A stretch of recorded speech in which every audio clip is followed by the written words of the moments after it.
tengo que ver ahí. Hola, bienvenidos a Observatorio Cotidiano. Soy Fernando Castañeda y el día de hoy vamos a tratar de un tema muy importante, que es el tema de la discriminación en el marco de las elecciones próximas. No es sorprendente para nadie, quiero creer, que vivimos en un país muy desigual y muy discriminador. A la gente se discrimina por edad, por color de piel, por sexo, por condiciones físicas, discapacidad y muchas más que vamos a platicar. Y este es un problema también, tanto para la organización de las elecciones como también para el conocimiento de las agendas que los partidos políticos tienen con respecto al tema de la discriminación social. Nos acompañan el día de hoy la maestra Alejandra Haas, gracias por estar aquí con nosotros, y la maestra Mónica Maxice. Gracias, Mónica, encantada. Y gracias, Alejandra. Y bueno, empecemos por este problema, digamos, que es un problema general de entrada, ¿no? Y que afecta el proceso electoral, por supuesto, ¿no? Y las agendas, ¿no? Que es el hecho de que vivimos en un país que discrimina. Se habla de la ciudadanía, ¿no? La ciudadanía como esa condición abstracta de igualdad entre diferentes, pero la verdad es que hay mucha gente que no puede ejercer esos derechos ciudadanos, precisamente por las lógicas de exclusión. Empiezo contigo, Alejandra. ¿Qué nos puedes contar sobre este tema? Así es, muchas gracias por la invitación. Lo primero que hay que decir es que la discriminación es estructural, y esto quiere decir que no nada más se da en una circunstancia entre dos personas, sino que las instituciones, la legislación y todos los contextos familiar, laboral, en la vida pública, etcétera, tienen prejuicios y estereotipos muy enraizados históricamente que justifican realmente que a ciertas personas se les trate de una forma y a otras de otra. Ponen en entredicho el principio de igualdad sustantiva, sobre todo de resultado, porque realmente no hay las mismas oportunidades de acceder a la escuela, de acceder a un empleo, de acceder a los servicios de salud o a la justicia para todas las personas en igualdad de circunstancias. Y la otra cosa que quiero agregar es, cuando hablamos de discriminación no hay que referirnos, y no lo hiciste, pero no hay que referirse a minorías, porque si uno suma mujeres, personas con discapacidad, adultos mayores, personas indígenas, de la diversidad sexual, etcétera, uno empieza a darse cuenta que es la mayoría discriminada por una o por varias razones. Tampoco vive la misma discriminación una mujer en un contexto urbano sin discapacidad que una mujer en un contexto rural indígena con una discapacidad, ¿no? Entonces, la discriminación es compleja, es estructural, y desde luego uno de los principales derechos en la democracia es poder votar y ser votado, y ahí también hay una expresión de la discriminación estructural que vivimos respecto de todos los demás derechos. Claro. Así es, Mónica, por favor. Pues sí, justamente nosotros en el INE, digamos, lo que estamos tratando de hacer y venimos haciendo ya desde hace varios años es viendo cómo está conformado como este sujeto, que es el sujeto ideal, que va a votar, ¿no? Entonces, ¿para quién se arma, digamos, las casillas electorales? ¿A quién se dirigen los spots de los partidos políticos? ¿Hacia quién se dirige la publicidad? Y entonces, obviamente, lo que nos damos cuenta es que hay ciertos sectores que no tienen el mismo acceso en condiciones de igualdad, ¿no? Es el caso de las mujeres, digamos, por ejemplo, para el acceso a las candidaturas, que eso lo que se ha hecho muy claramente desde el mismo Congreso de la Unión, por ejemplo, establecer la paridad, ¿no? Los partidos políticos tienen que postular igualitariamente a hombres y mujeres. ¿Qué ha hecho el INE, por ejemplo, para este proceso electoral en 2018? Obligar a los partidos a que, por ejemplo, para el Senado, la lista de representación proporcional está encabezada por una mujer, lo cual nos asegura que más mujeres entrarán al Congreso, al Senado en particular. También en el Congreso, para la Cámara de Diputados establecimos una acción afirmativa que de las 5 listas de representación proporcional, al menos 2 deben estar encabezadas por mujeres. Por ejemplo, también para personas indígenas. Sabemos que en el marco de nuestra representación política hay muy pocas personas indígenas en nuestro Congreso federales y también en los estatales. Entonces, el INE decidió hacer una acción afirmativa también para eso. En el ámbito de la redistritación, de los 300 distritos electorales, hay 28 distritos que se catalogan como indígenas porque tienen más de 40% de esa población. Entonces, el INE determinó que en 13 de ellos los partidos políticos deben postular personas que se autoadscriban como indígenas y que tengan algún vínculo con la comunidad. Entonces, con eso nos vamos a asegurar de que haya en el ámbito de la representación personas indígenas y además mitad hombres y mitad mujeres, es decir, 6 o 7 o 7 y 6, con lo cual también cumplimos recomendaciones del Comité de la CEDAW donde dice la representación de las mujeres indígenas es completamente bajísima, ¿no? Ahora, en términos, por ejemplo, de las personas trans, de las que hablabas, de las personas de la diversidad sexual, pues las personas trans tienen una problemática que en muchos casos no pueden ir a actualizar los datos de su credencial de elector porque hay una barrera estructural en las entidades federativas. Hay solo 3 entidades federativas en la República Mexicana que permiten que uno vaya y sin un juicio a cambiar el sexo que te asignaron al nacer alguien más, digamos, en el registro civil y que no corresponde con tu identidad de género. Entonces, el INE hizo esta acción afirmativa, digamos, en conjunto con las organizaciones de la sociedad civil, también con los partidos políticos, el CONAPRED también participó en este proceso, con la idea de que las personas trans cuya identidad de género al momento de ir a votar no coincida con la fotografía de su credencial de elector ni con sus datos, puedan ejercer su derecho al voto. Con la idea de corregir esta cuestión estructural, de que hay barreras en todos lados, pero al momento de votar no tendría por qué hacerlo. Entonces, vamos como adaptando hasta cierto punto, como está como el paradigma normal, tradicional, por decirlo así, metiendo como estos factores. Por ejemplo, las personas con discapacidad igual, ¿no? Las personas con discapacidad tradicionalmente no han participado como funcionarios y funcionarias de casilla. Sabemos que quien hace la elección en México es la ciudadanía, ¿no? El INE contrata a unas personas que son las que van y capacitan a quienes salieron insaculados o sorteados, van, tocan la puerta, oiga, ¿usted quiere ser funcionario y funcionaria de casilla? Sí, muy bien, bueno, pues tiene una discapacidad. No había como los mecanismos adecuados para que pudiera fungir como funcionario de casilla. Entonces ahora se permite que las personas con una discapacidad, digamos, motriz de cualquier tipo pueda ser funcionario y funcionaria de casilla. Eso incluso puede tener una persona de su confianza en la casilla, ¿no? Digamos, si necesita alguien que la apoye, ya sea una persona, un capacitador asistente electoral que trabajan para el INE, o alguna persona de su confianza que puede estar ahí al momento de contar los votos, al momento de llevar cualquier cosa que tenga que ver con eso. Entonces, digamos, como que sí, en el INE estamos empeñados en que esta sea una de la elección, digamos, más incluyente de la historia, y vamos tomando medidas de este tipo. Por ejemplo, también con respecto a lo que vemos en los partidos políticos, ¿no? Los spots de los partidos políticos que en muchos casos reproducen estereotipos de género, ¿no? Las ponen a las mujeres como víctimas, a las mujeres siempre en el rol de la casa, en el rol de la reproducción. Entonces, hemos dicho, digamos, tanto a los partidos como a los medios de comunicación que cubren a las candidatas, ¿cómo podemos tener una cobertura electoral sin discriminación? ¿Cómo vale la pena tener al menos una lista de verificación de cuando tú vas a hacer tu spot o cuando vas a hacer tu entrevista, qué no debes hacer, ¿no? Al menos es una recomendación. El INE no puede decirles a los partidos qué hacer ni a los medios. Eso es lo que te iba a preguntar. Pero sí, con base en la investigación que tenemos, porque tenemos datos, hacemos una muestra de los spots, hacemos una muestra del monitoreo de medios y entonces decimos, híjoles, a las mujeres se les trata así. Es impresionantemente, la cobertura es mucho más baja para las mujeres que para los hombres. Entonces, de esa forma, ir remediando, como poner en el debate público, estas cosas hemos visto y estas son las recomendaciones que hacemos, ¿no? Ahora, allí hay, yo supongo que allí se meten en varios problemas, en la última, porque evidentemente los partidos buscan también usar ciertos ganchos, ¿no? O sea, poner a una madre con sus hijos caminando o en la casa, tiene una serie de símbolos, ¿no? Estamos dándote protección, tu familia va a estar mejor, no sé, muchos mensajes que mandan los partidos en el que sí están estereotipando a la mujer, pero en el que al mismo tiempo están queriendo vender un mensaje que puede resultar muy atractivo, ¿no? Que yo creo que esto apunta hacia algo que es importante. El tema es un cambio cultural a largo plazo y constante, un trabajo constante. Entonces, se hacen y se toman medidas para el contexto electoral y para campañas publicitarias en cualquier momento, en donde se trata de hacer conciencia a las marcas, o los partidos, que muchas veces el prejuicio y el estereotipo, uno cree que vende más, en cualquier caso, que vende más porque utiliza un estereotipo, cuando no necesariamente han hecho una medición muy científica del asunto. Sí, entonces, no lo saben, sirven mucho estas medidas, por ejemplo, que tome el INE, o nosotros en CONAPRED hemos establecido también mucha comunicación al respecto, porque sí nos parece que muchas veces el prejuicio te hace pensar que está científicamente comprobado que si pones a una mujer en un rol maternal vas a vender más, cuando realmente tus votantes o tus compradores o compradoras ya son muy distintos y muy distintas a lo que tú tienes en mente. Entonces, sí vale la pena generar estos espacios de reflexión, de discusión, proponer otras alternativas, porque realmente lo que vemos en el mundo entero pues, es un cuestionamiento de los estereotipos. Y creo que vale la pena que la democracia mexicana tenga un proceso electoral en donde veamos otras opciones, otros roles, otras formas de ver el mundo, que además se acerquen mucho más a la realidad mexicana, donde las mujeres, por supuesto, que trabajan, las mujeres, digamos, ese concepto del rol, exacto. Entonces, bueno, y además cada vez más son las jefes de familia, ¿no? Exacto. Son proveedoras, digamos, en el las familias son diversas, diversas, en México.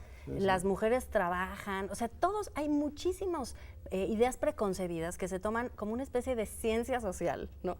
Y que realmente lo que esconden son prejuicios y estereotipos que si tú vas a los datos del INEGI te los cuestiona muy concretamente, ¿no? Entonces vale la pena reflexionar con los partidos y en cualquier caso con la gente que hace publicidad y decir, no necesariamente le estás realmente hablando al público al que le quieres hablar.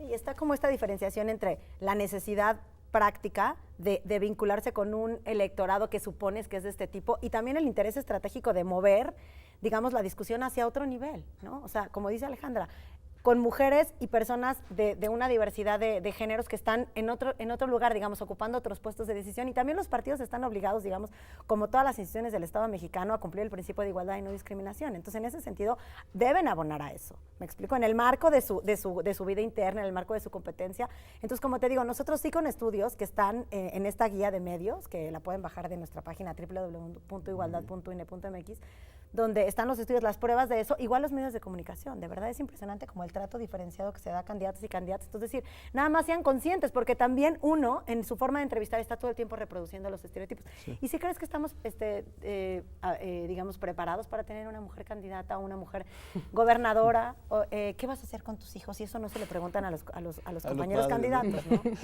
Vamos a hacer un corte y continuamos. Es un tema muy importante. Gracias. Volvemos.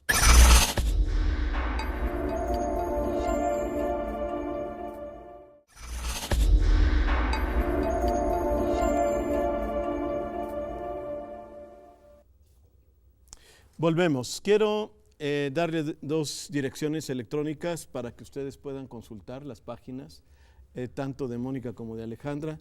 Igualdad.ine.mx, esa es una, es la del INE, de Mónica, y www.conapred.org.mx, la de Alejandra. Así es.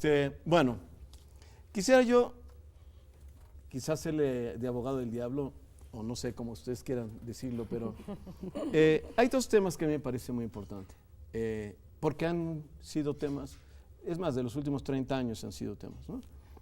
Por supuesto de posiciones conservadoras, pero que lo han dicho. Por ejemplo, la idea de que no se debería de hacer, yo estoy a favor de las acciones afirmativas, quiero aclararlo, pero mucha gente lo ha cuestionado, porque han dicho que es una discriminación invertida, han dicho que no debería ser la forma, que sí debería haber igualdad entre hombres y mujeres, pero esa igualdad debería ser, digamos, conquistada, no a la fuerza, ¿no? De que, a ver, búscate tantas mujeres para que puedan ser 50 y 50, ¿no? ¿Qué piensan ustedes de este tipo de comentarios? ¿Qué se hacen? Se hacen en México y en muchas partes del mundo, ¿no?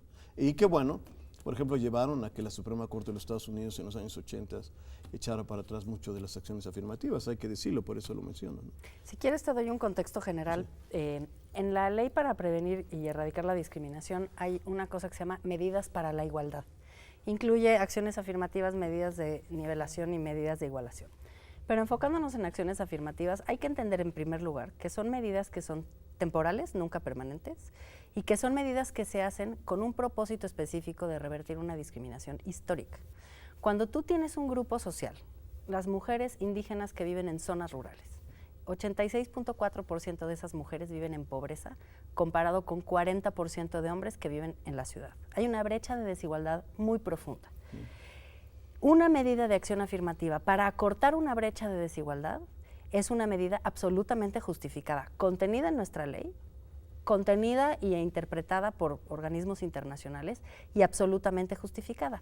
Por supuesto que cada vez que se toma una medida que distingue dos grupos, sobre todo saca, por ejemplo, a un grupo históricamente discriminado, hay que verla con lupa, lo que se dice el escrutinio estricto, ¿no? Porque a veces una medida con buena intención puede tener un efecto contrario. El ejemplo más claro es el tema de la educación. Hay muchas veces que se establece medida de acción afirmativa, separar de las escuelas, por ejemplo, a los indígenas o a algún grupo en Europa, por ejemplo, a un grupo de gitanos, ¿no? Hay que darles un sistema educativo distinto porque hablan otra lengua. Bueno, ahí la Suprema Corte de Estados Unidos lo que ha dicho es, pues por supuesto que no, porque la integración educativa es mejor para acortar las brechas que la separación. La separación no genera un acortamiento de brechas. Pero hay muchas otras medidas de acción afirmativa que bien concebidas y bien pensadas y con evaluaciones periódicas, no solo son buenas y jurídicamente sostenidas, sino indispensables, porque si no, nunca vas a llegar a acortar las brechas. Ese es el tema, que es un poco una ficción esto de decir, pues que naturalmente y por competencia se acorten las brechas, nunca va a pasar, porque el control de ciertos grupos sobre ciertos recursos o derechos es de tal magnitud que si no abres una puerta para que entren otros, nunca lo vas a lograr. Bueno, Yo nada perdón. más quiero decir que, bueno, yo estoy 100% a favor de las acciones afirmativas. A mí me parece que naturalmente no se dan, o sea, no vamos a conseguir la igualdad, se tiene que hacer de forma artificial porque llevamos años con estas disparidades. O sea, si vemos, digamos, quiénes ocupan los espacios del poder, no vemos personas afrodescendientes, no vemos personas de la diversidad Ese es un sexual, tema que- no vemos una persona trans como gobernadora, como, digamos, vemos muy pocas mujeres en los puestos más altos de decisión, vemos muy pocas personas indígenas. O sea, digamos, como está diseñado el modelo, tiene vicios. Por eso las acciones afirmativas lo que hacen es que sí mueven ese status quo. O sea, nosotros lo que pensamos, o las personas que desde mi perspectiva defienden que las acciones afirmativas acaban discriminando, tienen sus drawbacks, o sea, digamos, tienen sus reacciones secundarias, por decirlo así, y adversas.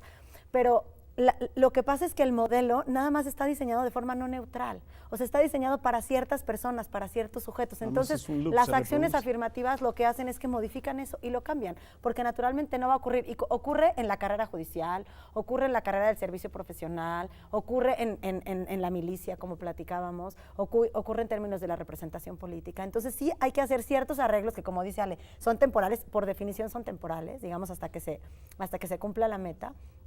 Y después vemos qué pasa. Digamos, por ejemplo, en términos de las cuotas en México, pues fuimos avanzando, ¿no? Del 30 al 70, 40 al 60, ahora la paridad. Ya la paridad no es una acción afirmativa, No.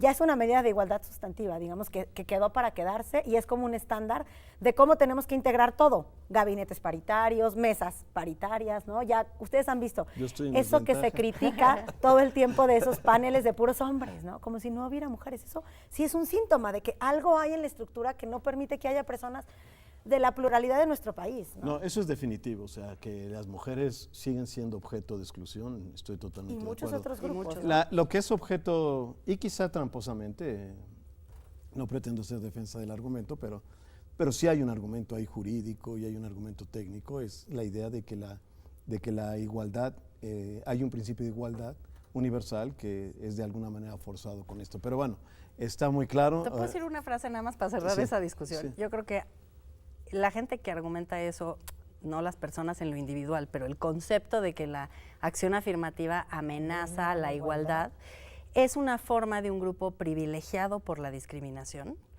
para resistirse al cambio. Hay una frase que me gusta mucho que es que cuando estás acostumbrado al privilegio, la igualdad la sientes como opresión. Entonces, realmente hay reacciones muy fuertes en contra de las medidas porque las medidas efectivamente amenazan condiciones de dominación. No hay que olvidarse de eso. No, estoy de acuerdo.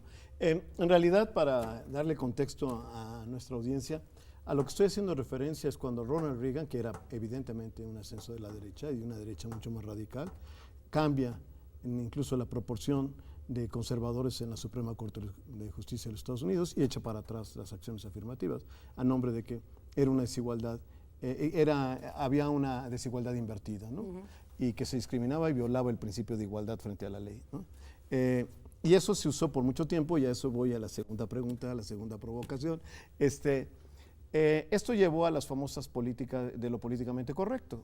En lugar de las acciones afirmativas, vino todo lo de lo políticamente correcto. Entonces, en su casa la gente odiaba a los afroamericanos o a los negros, pero en público no le digas, ¿no? Incluso se dijo que no debían decirle negros, que me parece además un término, eso de no usar la palabra negros para los afroamericanos me parecía además un absurdo, porque digamos, el color negro es bonito, ¿no? O sea, no es algo que discrimina. Pero en fin, todas estas cosas surgieron. Y esto llevó a una cuestión muy importante, ahora con Donald Trump. De repente generaba la impresión, y lo digo a propósito de lo que ustedes dijeron hace rato, de que las cosas han cambiado, llegó a la impresión de que las cosas habían cambiado mucho. Y de repente resulta que no. O sea, Que solo salen, como con el lenguaje. que salen del closet toda la ultraderecha, los antisemitas, los homofóbicos, etcétera. Incluso se acuñan una serie de conceptos que creo que son confusos, como esto de la posverdad, porque esa idea en que prefieren las emociones a los hechos no es tan cierto. Prefieren unos hechos a otros hechos. Eso es lo que es cierto, ¿no? O sea, a muchos no les importó lo que se decía de Trump, que era atroz, lo que se decía, era impresionante. Nadie podía imaginar que podía ganar la elección un tipo del que se le había grabado cosas verdaderamente deleznables. Y sin embargo, la gente votó. ¿Por qué? Porque estaba en contra de toda una serie de políticas liberales que ellos le llamaban. Bueno, A eso voy, digamos, y les quiero preguntar. ¿Ustedes creen realmente que en México, yo puedo pensar que en la Ciudad de México sí hay partes de este país que quizá son más sensibles a esto, están a favor de las parejas homosexuales, todo ese tipo de cosas, pero ¿ustedes creen que en México hoy en día de verdad ha cambiado las cosas para que acepten otro tipo de políticas, acepten otro tipo de medidas? Yo creo que, mira, hay muchos datos. Por ejemplo, el dato de tono de piel es un dato muy bueno, ¿no? El año pasado el INEGI incorporó el tono de piel como un elemento correlacionado con el tema de movilidad social, y lo que nos dimos cuenta, porque nunca se había medido, es que efectivamente a tonos de piel más oscuros, más dificultades para acceder a ciertos puestos y también a ciertas oportunidades educativas que a tonos de piel más claros. Es un tema que nos duele mucho como sociedad, porque hemos vivido siempre en la ficción de que en México no hay racismo, y sin embargo el racismo está muy despierto, y el tema de tono de piel en particular es un tema que persiste como un obstáculo al ejercicio de los derechos. La temática de cómo el lenguaje construye cultura, o el lenguaje contribuye a generar un contexto de violación de derechos, y luego también lo que tú dices de cómo impedir el lenguaje tampoco hace que la gente cambie. Esta lucha antidiscriminatoria es una lucha de largo aliento, con ires y venires, con adelantos y luego con retrocesos. Desde luego hay siempre momentos históricos en los cuales resurge el racismo, el clasismo y el sexismo. Son, digamos, tres conceptos que engloban muchos otros, pero los podemos definir así. Y pueden pasar, hablábamos hace un momento de crisis económicas o crisis de seguridad o problemáticas sociales que hacen que las personas vuelvan a cuestionarse quién es el culpable de que yo le esté pasando el mal. otro, ¿no? El Ese otro. Bueno, lamentablemente se me acabó el tiempo, era una pregunta que hice al final, muy provocadora, podría dar lugar a otro programa. Así es. Y bueno, ustedes lo han visto, sin duda es un tema muy importante. No podemos hablar de democracia en un país que excluye, que discrimina. No podemos hablar de derechos humanos. Y quizá algo más importante en términos de la historia de las luchas emancipatorias, no podemos hablar de humanidad si no nos comprometemos a combatir la exclusión social y la discriminación. Muchísimas gracias. Muchísimas gracias.